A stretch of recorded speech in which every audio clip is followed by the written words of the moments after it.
So tell me a little bit about when it happened and what kind of experiences you had. Well, I don't know when it started in Hopkins per se.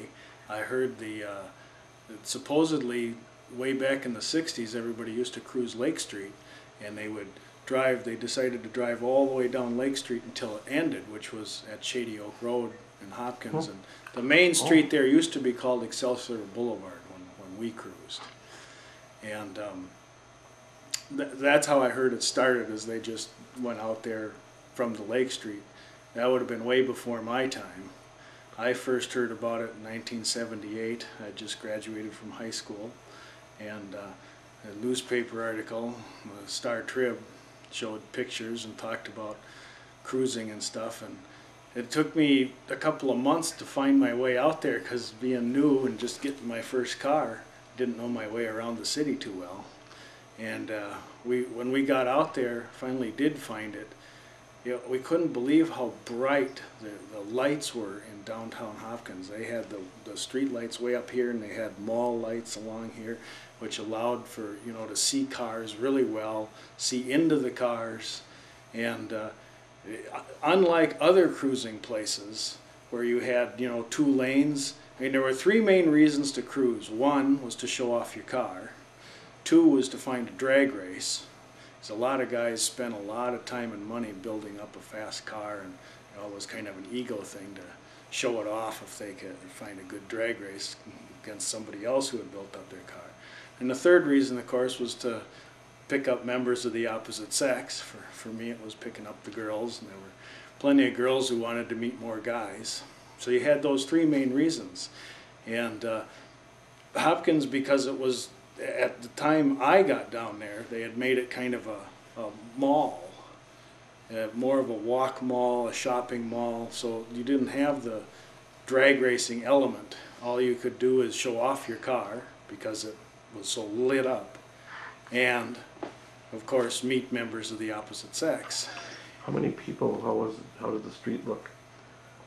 You mean as far as cars or people walking? Cars and people walking. Both. All right. Well, it started out, it wasn't too bad, but as popularity grew, there were several other cruising areas around the Twin Cities that were being shut down. In the late 70s, we had our first energy crisis, and that prompted, local police departments and cities to try and discourage cruising. The last main one I remember was downtown St. Paul, called the Loop, and they built the Town Square Shopping Center right over the middle of the Loop. So the Hopkins was it. It was the last place to go, and it started to get really, really crowded.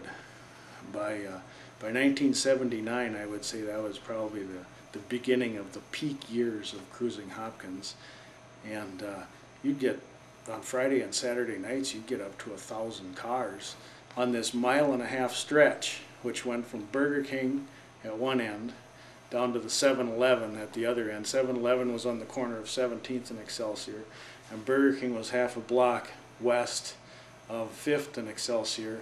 And there was the Hopkins 1-2-3 movie theater right on the corner of 5th and Excelsior, which was a historic landmark they wanted to save, but it ended up getting torn down anyway.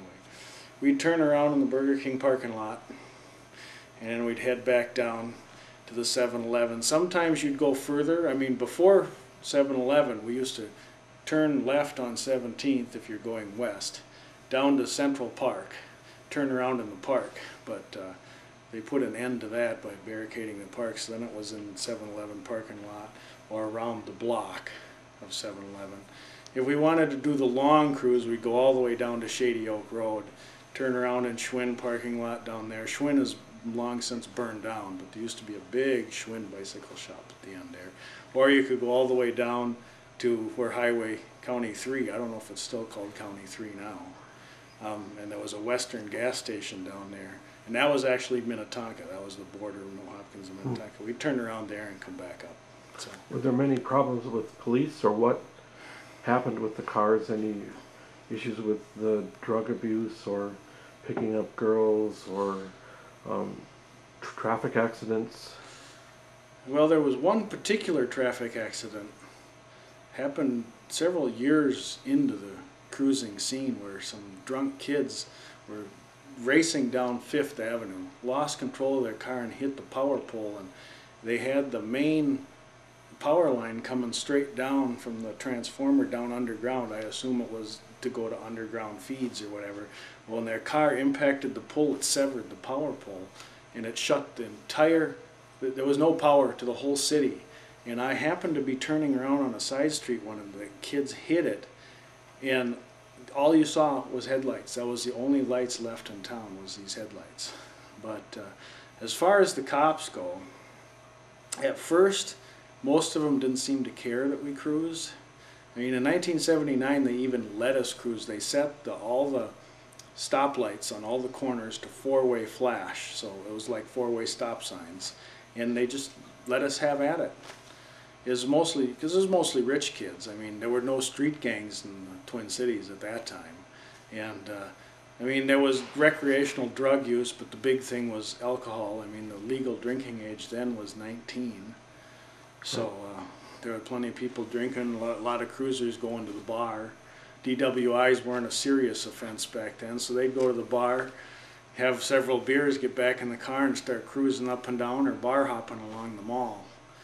And one of the things we liked, got a kick out of was one of the things the cops would do is they'd climb up on the roof of the buildings along Main Street with binoculars, and they'd look down into the cars to see which kids were drinking, and then they'd radio, you know, pull this car over, pull that car over.